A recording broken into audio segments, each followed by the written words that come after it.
এ বিষয়ে আলোচনা করতে আমাদের সঙ্গে যোগ দিচ্ছেন বরিশাল বিশ্ববিদ্যালয়ের সাবেক উপাচার্য অধ্যাপক ডক্টর সাদেকুল আরিফিন। আপনাকে স্বাগত ইন্ডিপেন্ডেন্ট সংবাদে।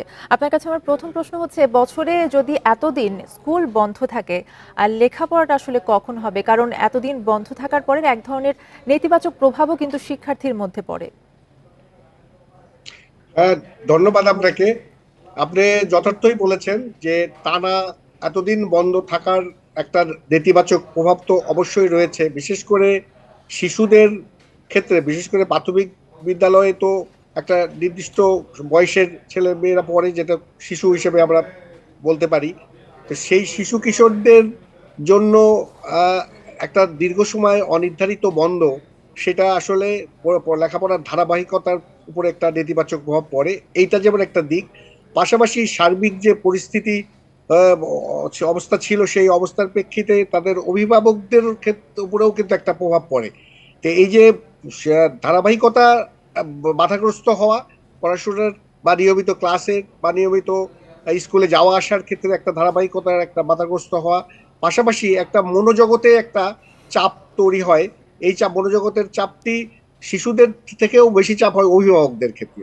তো এই জায়গাগুলোর কারণে একটা নেতিবাচক অবস্থা তৈরি হয়। তবে আমি এখানে একটু আশার আলো দেখি। আমি প্রথমেই সংশ্লিষ্ট মন্ত্রণালয় এবং এদের সিদ্ধান্ত থেকে সাধুবাদ জানাই, এই জন্য যে তারা খুব দ্রুতই সিদ্ধান্ত নিতে পেরেছে যে 4 তারিখে তারা স্কুল খুলে দিবে।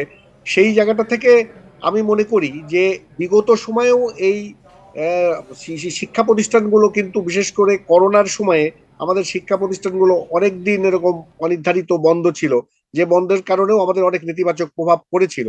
তো সেই অভিজ্ঞতাকে কাজে লাগিয়ে আমাদের শিক্ষক, আমাদের অভিভাবক এবং যদি আমাদের একটু আপনার কাছে জিজ্ঞেস করতে চাই, যেহেতু নানা কারণে স্কুল বন্ধ হচ্ছে এবং এক ধরনের অনিশ্চয়তাও তৈরি হচ্ছে, তারপরে আসলে যেহেতু কোভিডের সময়ের কথা বললেন, অনলাইনে ক্লাস নেওয়ার বিষয়টা কেন শুরু হচ্ছে না? অনলাইনে ক্লাস দেওয়ার মতো পরিস্থিতি যদি হয়, তাহলে অনলাইনে ক্লাস দেওয়া যেতে পারে, কিন্তু এখনো আমার কাছে মনে হচ্ছে যে অনলাইনে ক্লাস নেওয়ার পরিস্থিতি আর নেই। যেহেতু আমাদের সামগ্রিক অবস্থা স্বাভাবিক হয়ে আসছে ধীরে ধীরে, এবং আমরা নিজেরাও দেখতে পাচ্ছি যে সরকারি সিদ্ধান্তে কারফিউ শিথিলতার সময়টা অনেক দিনের পুরাভাগ থেকে শুরু করে একবারে রাত পর্যন্ত বা সন্ধ্যা পর্যন্ত বাড়ানো হয়েছে। সুতরাং স্কুলে এসে শিক্ষার্থীরা ক্লাস করার যে আহ, একটা ইম্প্যাক্ট রয়েছে, সেই প্রভাবটা কিন্তু খুব গুরুত্বপূর্ণ। অনলাইনে আমাদের একটা অভ্যস্ততা বা অভিজ্ঞতা হয়েছে, কিন্তু সেইটাও কিন্তু মাঝখানে আবার একটা বড় গ্যাপ হয়ে গেছে। দীর্ঘদিন আমরা অনলাইনে ক্লাসের ক্ষেত্রে নেই। সেই জন্য এখন আমার মনে হয় যে এই সিদ্ধান্তটা যথাযথ আছে। এবং আমার কাছে যেটা মনে হয়, এই যে 15 দিনের যে একটা ক্ষতি হলো, সেই ক্ষতিটাকে পুষিয়ে নেওয়ার ক্ষেত্রে সর্বাগ্রে ভূমিকা রাখতে পারে স্কুলের শিক্ষকরা, এবং তারপরে ভূমিকা রাখতে পারে তার অভিভাবকরা।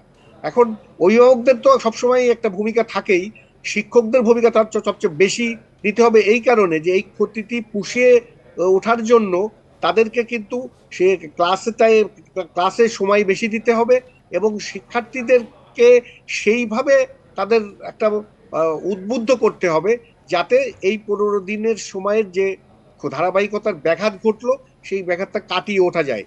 এই কাটিয়ে ওঠে, কাটিয়ে জি। উঠতে এটা অবশ্য অনেক দিক থেকে ইতিবাচক, যেহেতু প্রাইমারি স্কুল খুলে দেওয়ার একটা সিদ্ধান্ত হয়েছে। কলেজ এবং বিশ্ববিদ্যালয় খুলতে আসলে কত সময় লাগতে পারে বলে আপনি মনে করেন?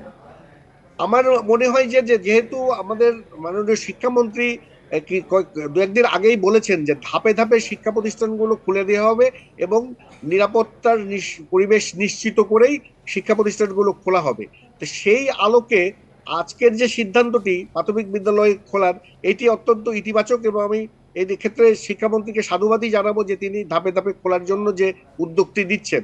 এবং আমার মনে হয় যে এর পরবর্তীতে মাধ্যমিক পর্যায়ের স্কুলটি এটা খুলে দেয়া, তারপরের পর্যায়ে কলেজ খুলে দেয়া এবং বিশ্ববিদ্যালয় খুলে দেয়া, এইগুলোর ব্যাপারে হয়তো তারা আহ, নিরাপত্তা নিশ্চিত করে, বা সার্বিক পরিস্থিতি স্বাভাবিক অবস্থা কতটুকু কি হচ্ছে তাদের বিবেচনা করে, এবং আমার মনে হয় পারিপার্শ্বিক সংশ্লিষ্ট স্টেক হোল্ডারদের সাথে একটু আলোচনা করে নিয়েও, যেমন স্টেক হোল্ডার বলতে আমি বোঝাচ্ছি যে স্কুলের শিক্ষক, কলেজের প্রিন্সিপাল, বিশ্ববিদ্যালয়ের ভাইস চ্যান্সেলর, শিক্ষক সহ, এমনকি যদি মনে করে যে অন্যান্য স্টেক হোল্ডারদের সাথেও কথা বলতে হবে, সেটিও বলে আমার মনে হয় যে ধাপে ধাপে পর্যায়ক্রমে এবং যে জিনিসটি সবচেয়ে গুরুত্বপূর্ণ, নিরাপত্তাটি নিশ্চিত করেই নিশ্চিত করা। পরবর্তী পর্যায়ে শিক্ষা প্রতিষ্ঠানগুলো খোলার প্রয়োজন।